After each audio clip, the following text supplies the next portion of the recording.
There may be no new taxes, but a suite of concessions and rebates have been scrapped. They include a stamp duty rebate for first home buyers and land tax exemption on shacks. But public servants were the first to vent their anger on the Treasurer's doorstep. Even before the Treasurer handed down her first budget, public sector workers were rallying outside Parliament House. Unions had prepared them for the worst, but say cuts to the health budget exceeded their expectations.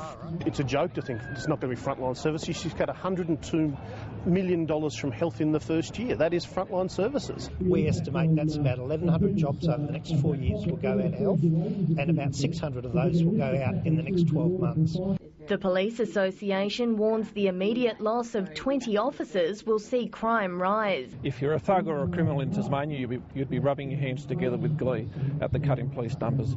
The Education Union is reeling from the hit list of 20 schools earmarked for closure.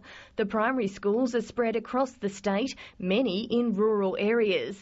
Gilston Bay, Dover District, Glenora and Fingal Highs are also targeted. It is a real concern that many of those schools that are earmarked for closure are regional schools. While there are no new taxes, a range of concessions have been scrapped. They include the stamp duty rebate for first homeowners, land tax exemption on shacks and a scheme to reward businesses for hiring trainees and apprentices. But there's $2 million over 2 years to support Tasmanians doing it tough and $1 million to help make homes more energy efficient.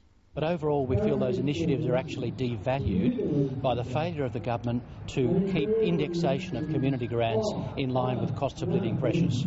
The business community has welcomed the continuation of the payroll tax subsidy.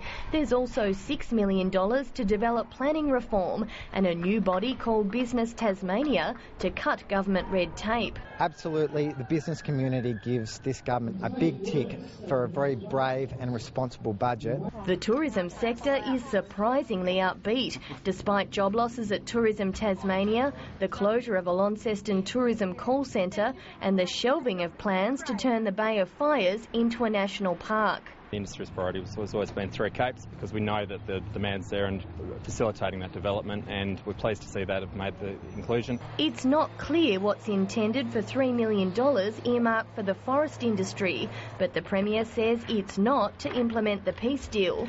She believes that's largely the Commonwealth's responsibility. Anna Yard, ABC News.